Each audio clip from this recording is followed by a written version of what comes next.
Hi, I'm Tom D. In previous video tutorial, I was describing you how to add loud referrer to your video library in bunny.net so you can embed on that website your video content. In this video, I want to show you another option, how to add blocked referrer, so it will not allow the person who is managing that website to embed your video content. Why it might be useful? For example, here you can see the add allowed referrer, right? So my example page, if you see that page, right now there is no possibility to play the video that is on my video library, but I will allow all domains to play that video.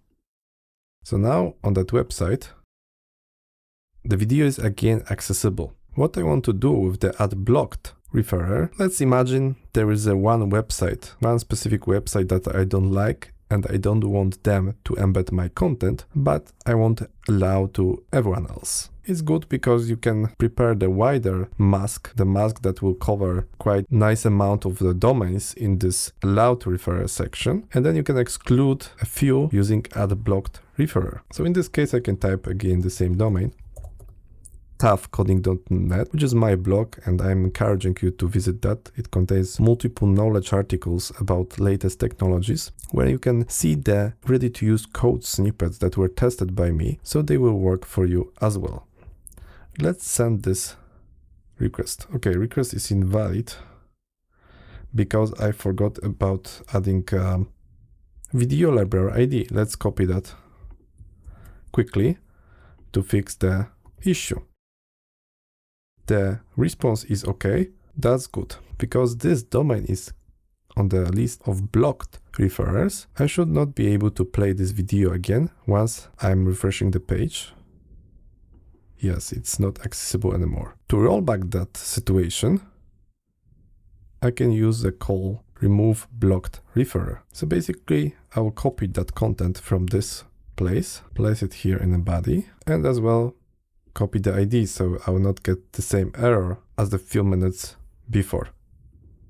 This is done. So now, because I have allowed referrers and how to check what's the current status of what is allowed, what is not allowed, what is blocked, and so on. You can get video library. This is the API that will get the list of video libraries, but you can specifically add the video library ID at the end. And okay, let's remove that and send this request. Okay, now you can check, scrolling down, and you can see that there is a list of allowed referrers and list of blocked referrers. Blocked referrers is empty because I rollback change just a minute ago. If I want to add, for example, again this record, and I will refresh the list.